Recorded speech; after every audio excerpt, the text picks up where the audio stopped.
Hello बच्चों। तो पिछली कक्षा में जैसा कि हमने धातु रूप के बारे में जाना था, इस क्लास में हम शब्द रूप के बारे में जानेंगे। अब शब्द रूप होते क्या हैं और बनते कैसे हैं और उनका क्या महत्व होता है, ये सब आज हम पढ़ेंगे। तो इसके लिए सबसे पहले हम ये जानेंगे कि कारक क्या होते हैं, कारक चिन्ह क्या होते हैं और कारक के स्थान पर किस प्रकार विभक्ति का प्रयोग होता है। संस्कृत भाषा के शब्दों में कारक चिन्हों का स्थान क्या है।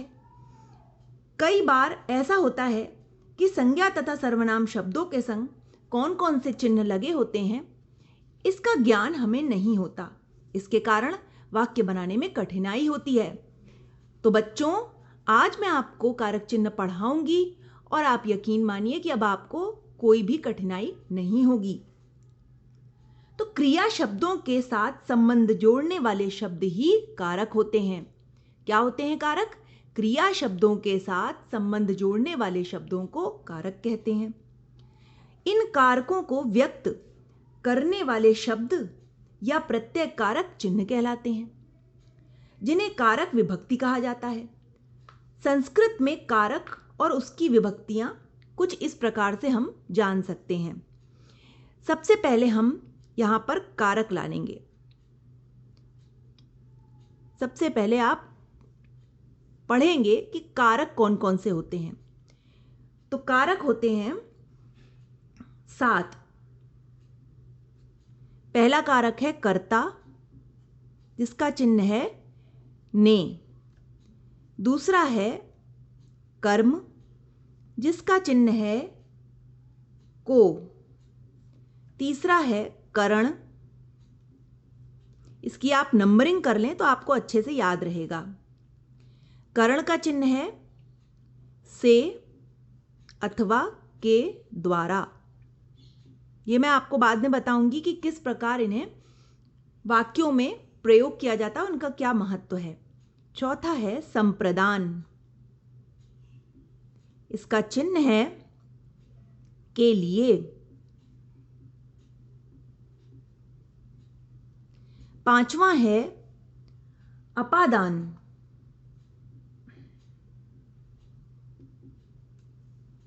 अपादान का भी चिन्ह से है और इसका दूसरा है अलग होना।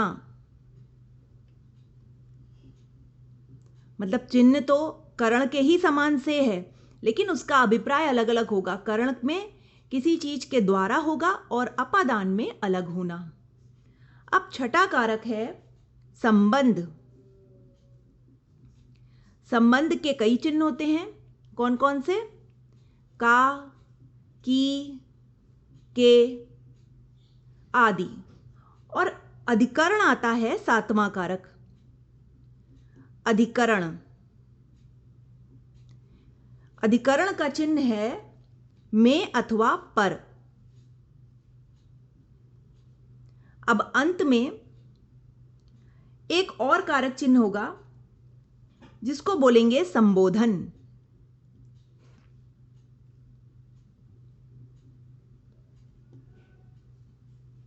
संबोधन में चिन्ह होते हैं अरे, हे, भो आदि। तो इस प्रकार हमने देखा कि कारक होते हैं 7। एक होता है संबोधन और ये होते हैं कारक चिन्ह। ये इनकी पहचान है। तो सबसे पहले आप अपने पास ये एक इंडेक्स बना लें जिसमें कि कारक और कारक चिन्ह लिख लें। कभी नहीं भूलेंगे और कभी आपका अनुवाद गलत भी नहीं होगा। अब हम पढ़ेंगे कि ये तो हो गए चिन्ह। अब हम पढ़ेंगे कि इनके अभिप्राय क्या हैं, कारक चिन्हों के अर्थ क्या हैं।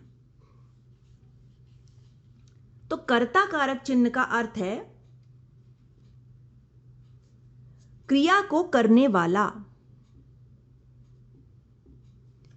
क्रिया को करने वाला। कर्म का अर्थ क्या है? जिस पर क्रिया का प्रभाव पड़े। जिस पर, यह कैसे होगा मैं आपको अभी उदाहरण के साथ बताऊंगी। जिस पर क्रिया का प्रभाव पड़े। फिर है करण। करण का अर्थ है जिससे क्रिया की जाए, जिसकी सहायता से या जिससे क्रिया की जाए।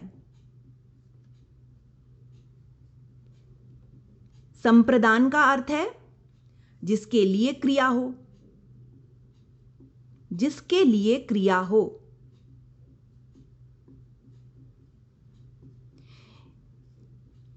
अब आता है अपादान। अपादान का चिन्ह चूंकि हमने देखा था एक ही होता है करण और अपादान का से, किंतु अपादान का अर्थ है जहां से अलग हो, जहां से अलग हो। संबंध, किसी वस्तु, व्यक्ति अथवा स्थान से संबंध, किसी व्यक्ति या वस्तु से संबंध हो सकता है। अधिकरण का अर्थ है जहां पर क्रिया हो,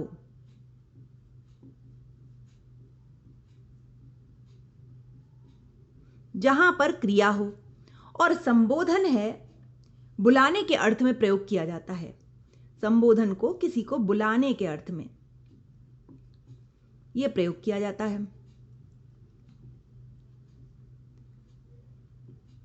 तो इस प्रकार हमने देखा कि कारक चिन्हों के अर्थ क्या होते हैं।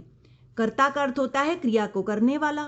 कर्म का अर्थ होता है जिस पर क्रिया का प्रभाव पड़े। करण का अर्थ होता है जिससे क्रिया की जाए। संप्रदान का अर्थ होता है जिसके लिए क्रिया हो। अपादान जहां से अलग हो। संबंध किसी व्यक्ति या वस्तु से संबंध। अधिकरण जहां पर क्रिया हो। और संबोधन का अर्थ बुलाने के अर्थ में प्रयोग किया जाता है। तो ये हो गए कारक चिन्हों के अर्थ। अब हम पढ़ेंगे कि इन कारक चिन्हों में कैसे विभक्ति का प्रयोग होता है और कौन कौन सी विभक्तियां लगती हैं। तो अभी हम लोगों ने पढ़ा कि कारक चिन्हों का अर्थ क्या होता है। अब देखेंगे विभक्ति। तो कर्ता के संग लगेगी प्रथमा विभक्ति।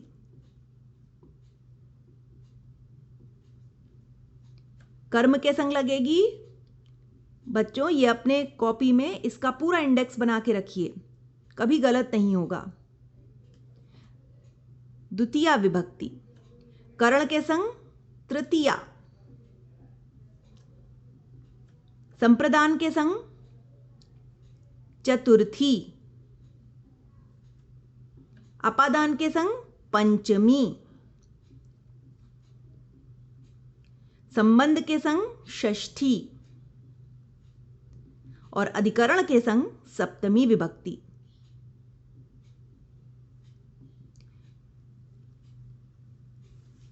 तो इस प्रकार हमने देखा कि इन विभक्तियों का प्रयोग हम कैसे और कहां पर करेंगे और कौन से कारक चिन्ह के संग कौन सी विभक्ति प्रयोग में आएगी।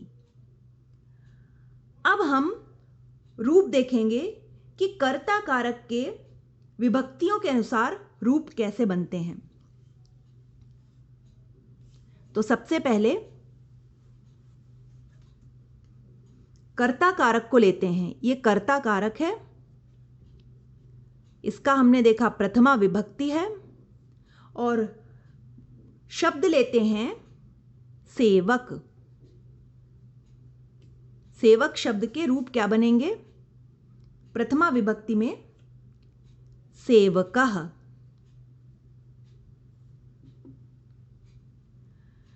इसी प्रकार यह कर्ता कारक का रूप बन गया।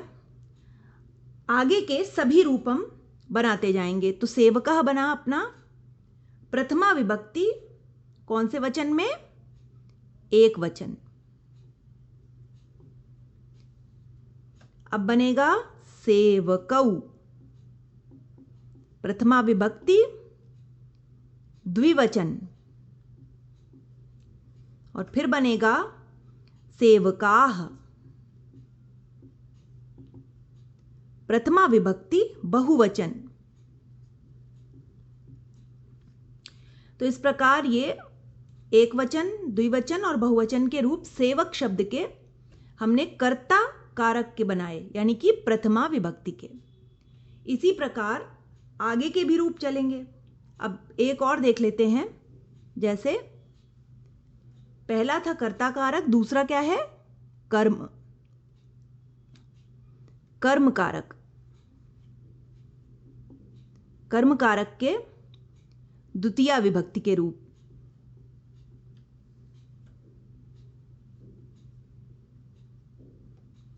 ये कैसे चलेंगे? एक वचन में सेवकम, द्विवचन में सेवकौ, और बहुवचन में बनेगा सेवकान। ये हो गए द्वितीय विभक्ति के तीनों वचनों में रूप। इनका कारक कौन सा है? कर्म कारक। इसी प्रकार क्रमशः सारे रूप बनते जाएंगे सारी विभक्तियों में।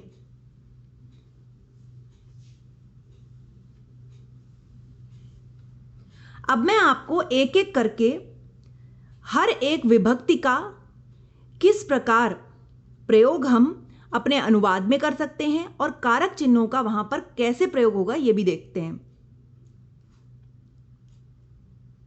तो सबसे पहले एक वाक्य लेते हैं छोटा सा। रामः मारयति।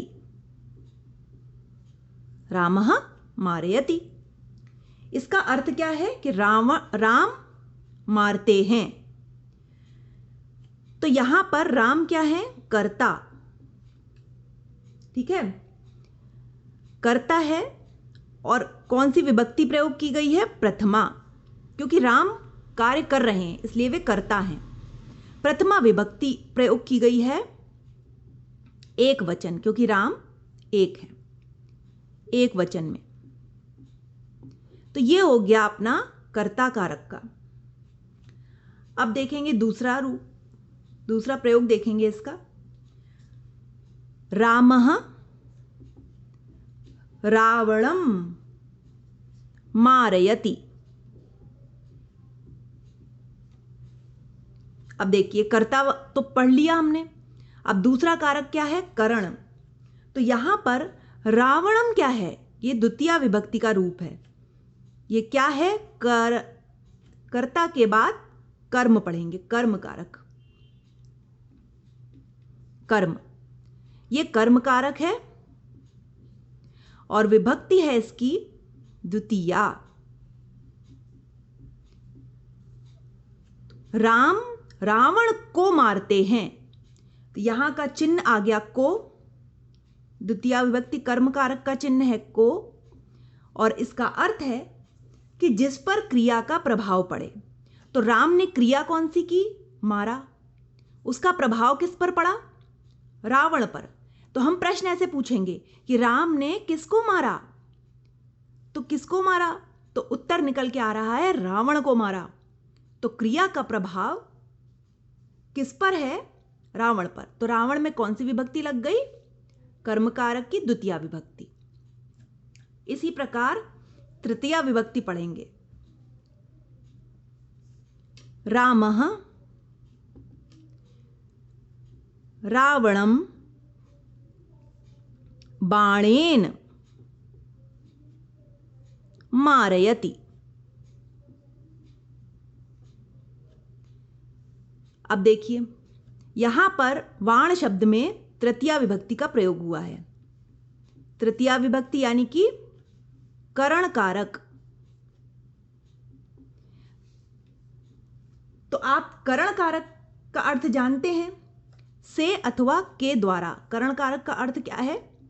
से अथवा के द्वारा।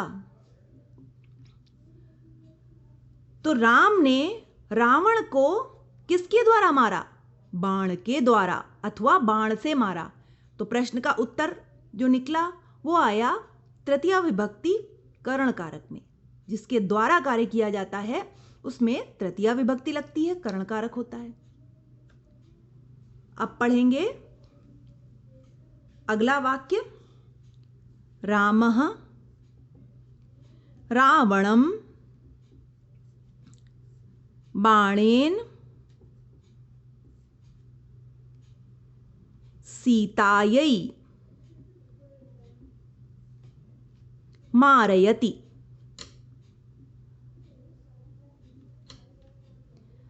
अब इसका अर्थ क्या है वाक्य का? राम ने रावण को बाण के द्वारा सीता के लिए मारा। सीता में कौन सी विभक्ति लग गई? चतुर्थी। तो जिसके लिए कार्य किया जाता है उसमें चतुर्थी विभक्ति, अर्थात संप्रदान कारक। चौथा वाला कारक लगेगा संप्रदान। संप्रदान कारक आ गया। कभी भी वाक्य बनाइए तो उसका आप प्रश्न बना के देख लीजिए, आपको अपने आप उसका उत्तर मिल जाएगा।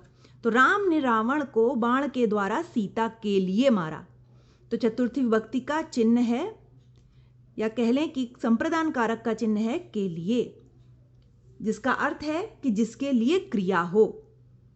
तो यहां रावण को मारा क्यों, किसके लिए गया? सीता के लिए, इसलिए उसमें संप्रदान कारक या चतुर्थी विभक्ति लग गई। आगे बढ़ते हैं बच्चों। रामः रावणं बाणेन सीतायै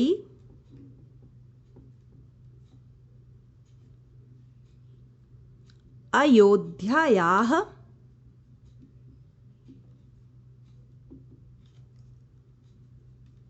आगत्य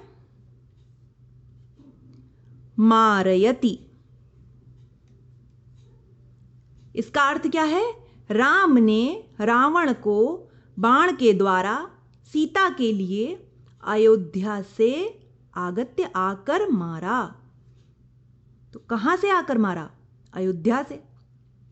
अब राम जो हैं जब अयोध्या से अलग हुए, अयोध्या से मारा, अयोध्या से आए, अयोध्या से अलग हुए, विलग हुए, तभी उन्होंने आकर रावण को बाण से मारा सीता के लिए। तो यहां अयोध्या में कौन सी विभक्ति लगेगी? पंचमी। पंचमी विभक्ति का चिन्ह क्या है? कारक चिन्ह। इसका कारक चिन्ह है से। इसका अर्थ है किसी भी चीज से अलग होना। यदि राम अयोध्या से अलग होकर नहीं आते तो सीता के लिए रावण को नहीं मारते। तो अर्थ हो गया राम ने रावण को बाण के द्वारा सीता के लिए अयोध्या से आकर मारा। तो अयोध्या में लग गया पंचमी विभक्ति, अर्थात कौन सा कारक चिन्ह है? कौन सा कारक लगा अपना? अपादान। पंचमी विभक्ति अपादान कारक। अब आगे देखेंगे।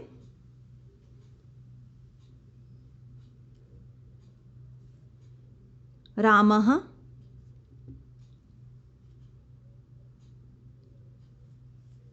रावणं बाणेन सीतायै अयोध्यायाः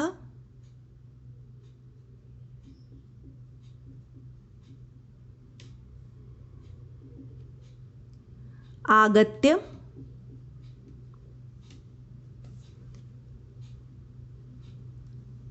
वानराणां सहायता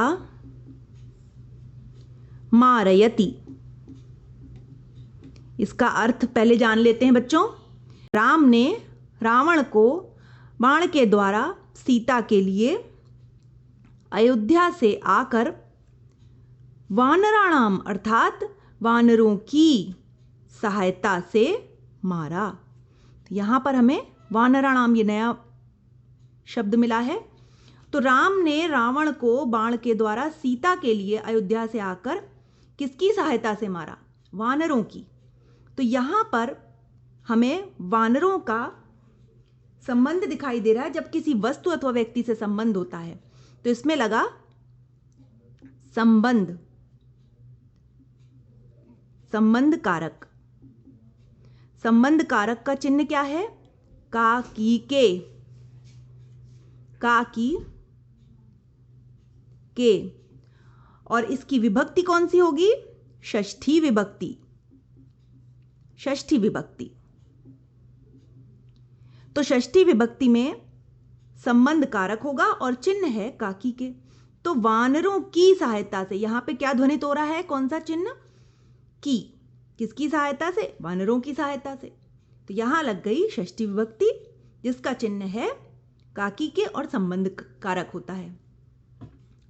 अब हम पढ़ेंगे अपना अंतिम कारक। कौन सा है?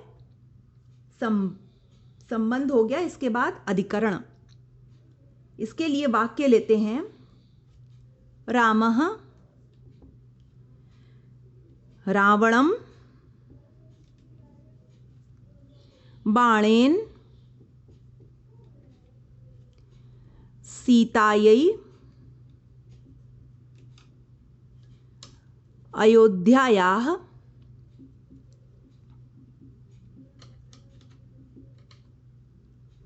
आगत्य वानराणां सहायतया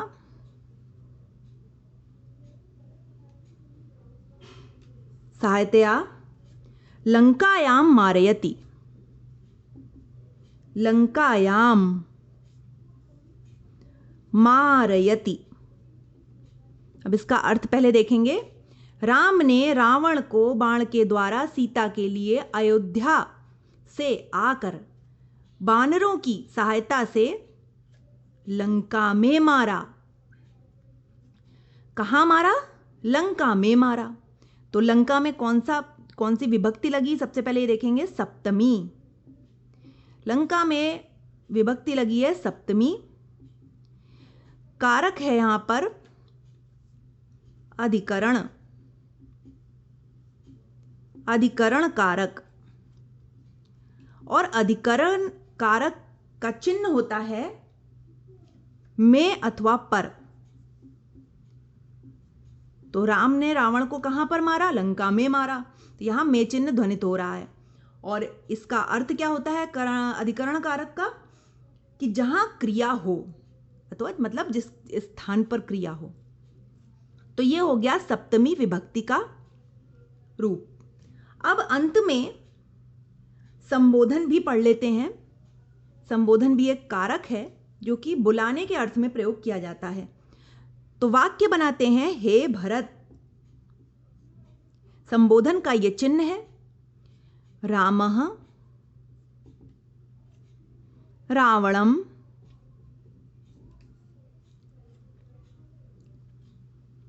बाणेन सीतायै अयोध्यायाः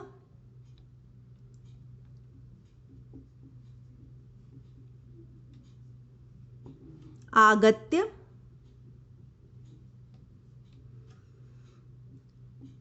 वानराणां सहायतया लंकायां मारयति। तो यहां पर हे भरत, यह है संबोधन का शब्द। और संबोधन बुलाने के अर्थ में प्रयोग होता है। तो यह हो गया संबोधन कारक।